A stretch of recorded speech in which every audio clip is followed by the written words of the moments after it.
Assalamualaikum warahmatullahi wabarakatuh. Kami dari kelompok 5 akan membahas tentang distilasi vakum.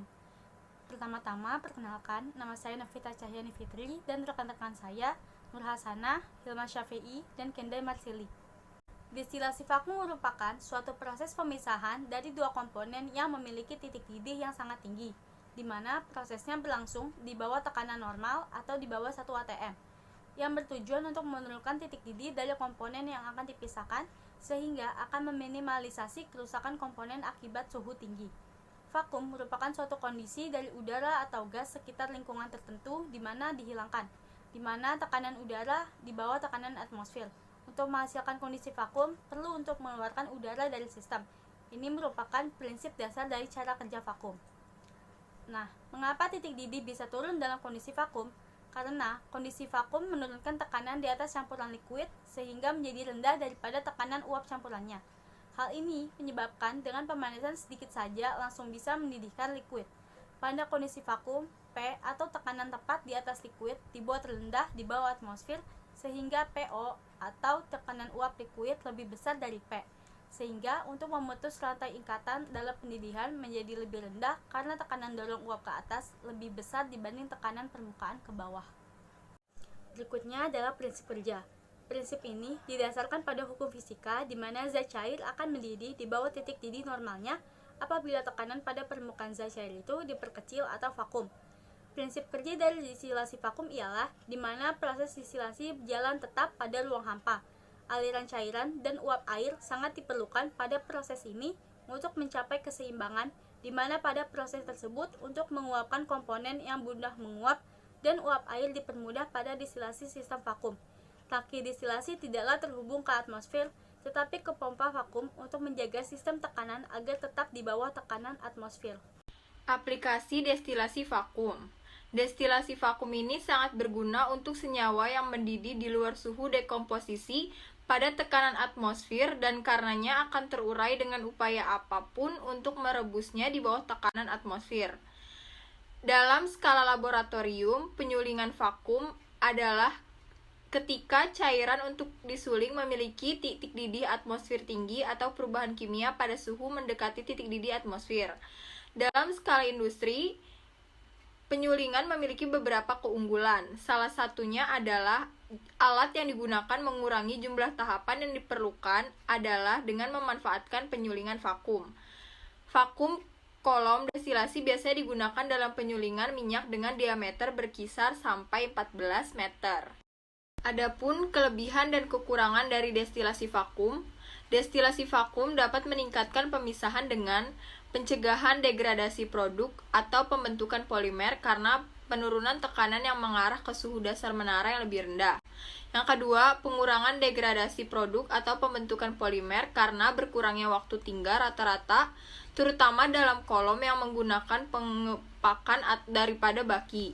Ketiga, meningkatkan kapasitas hasil dan kemurnian. Memanfaatkan destilasi vakum dapat mengurangi tinggi dan diameter. Kekurangannya ialah tutup mendidih campuran mungkin memerlukan banyak tahap kesetimbangan untuk memisahkan komponen-komponen. Baik, selanjutnya mekanisme destilasi vakum. Di sini dapat dilihat setup dari destilasi vakum atau rangkaian dari destilasi vakum. Untuk rangkaian awalnya itu kurang lebih sama seperti destilasi sederhana atau destilasi fraksinasi, di mana terdapat labu destilasi yang terhubung dengan termometer, kemudian juga terhubung dengan kondensor, dan labu destilat atau labu penerima. Nah, kemudian terdapat perbedaan pada sistem destilasi vakum. Yang pertama itu sumber vakum. Di sini saya mendapatkan beberapa contoh sumber vakum, yaitu yang pertama water aspirator, di mana water aspirator ini terhubung dengan sistem air mengalir atau base-nya itu keran.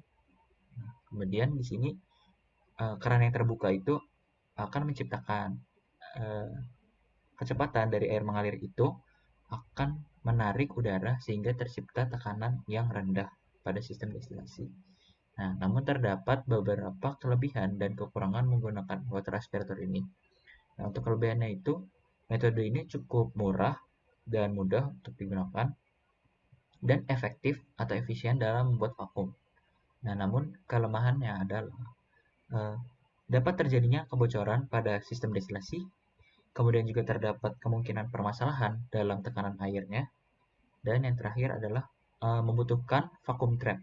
Nah, vacuum trap ini untuk mencegah terjadinya flowback atau air itu mengalir ke dalam sistem destilasinya. Nah, itu untuk sumber vakum yang kedua, yaitu pompa vakum.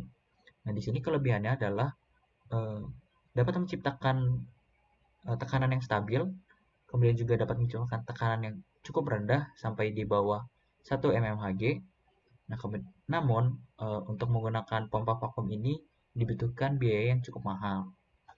Nah, kemudian perbedaan yang kedua adalah vacuum trap yang seperti saya sudah jelaskan tadi pada water aspirator untuk mencegah terjadinya flowback atau air masuk ke dalam sistem destilasi atau hal-hal lainnya.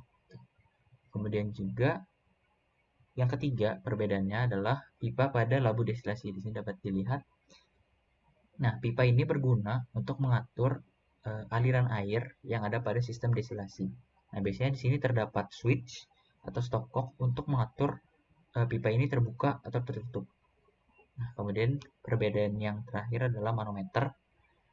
Nah, di sini saya tuliskan jika memungkinkan, karena untuk penggunaan manometer ini pada beberapa negara sudah di-banned atau sudah tidak diperbolehkan karena bahan-bahan merkuri ini dapat menyebabkan polusi merkuri yang dapat menyebabkan kerusakan pada ekosistem.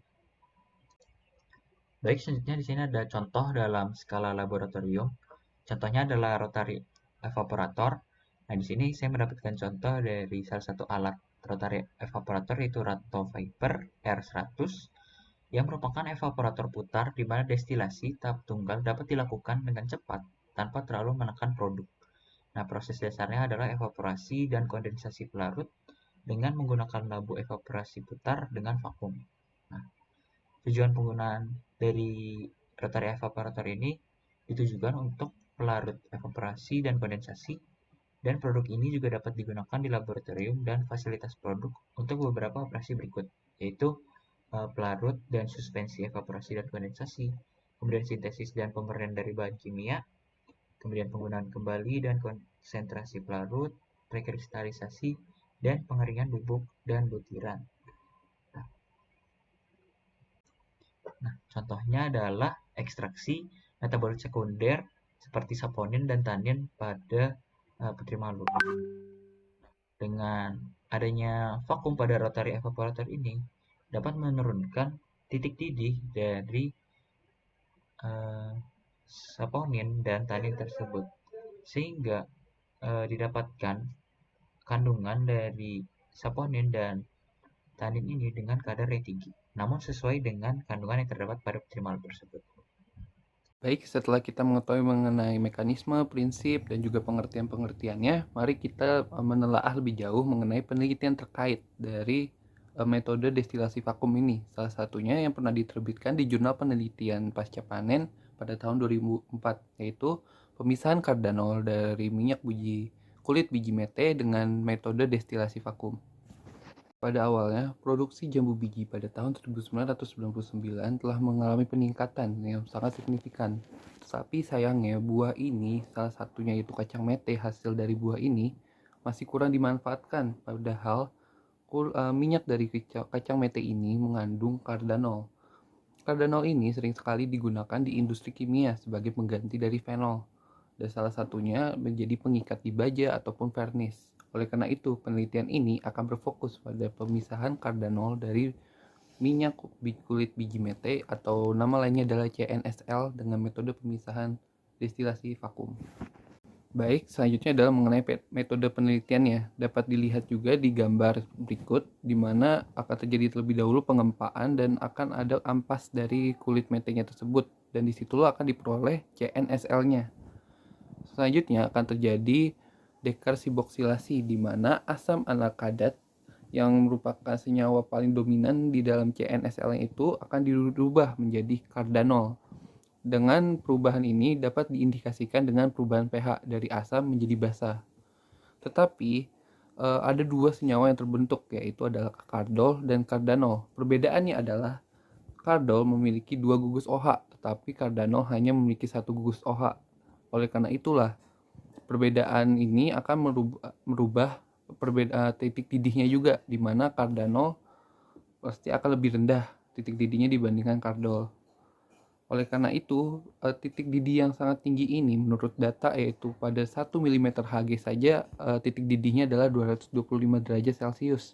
Sehingga kita menggunakan destilasi vakum, di mana pada destilasi vakum akan menurunkan tekanan uapnya, sehingga titik didihnya pun juga akan menurun pada keadaan vakum. Dan di penelitian ini digunakan pada tekanan 4 mm Hg, dan dihasilkanlah suhu optimum yaitu 280 derajat Celcius, dan sehingga kardanol dan kardol terpisahkan. Setelah mendapatkan hasil, maka dapat disimpulkan bahwasanya kardanol berhasil dipisahkan dengan destilasi vakum dengan suhu di atas 280 derajat Celcius dengan hasil rendeman sekitar 74,22%. Berikut ini adalah beberapa referensi yang kelompok kami gunakan untuk membuat materi mengenai destilasi vakum. Sekian presentasi dari kelompok kami. Jika ada yang ingin ditanyakan, boleh ditanyakan. Mohon maaf bila ada kekurangan. Wassalamualaikum warahmatullahi wabarakatuh.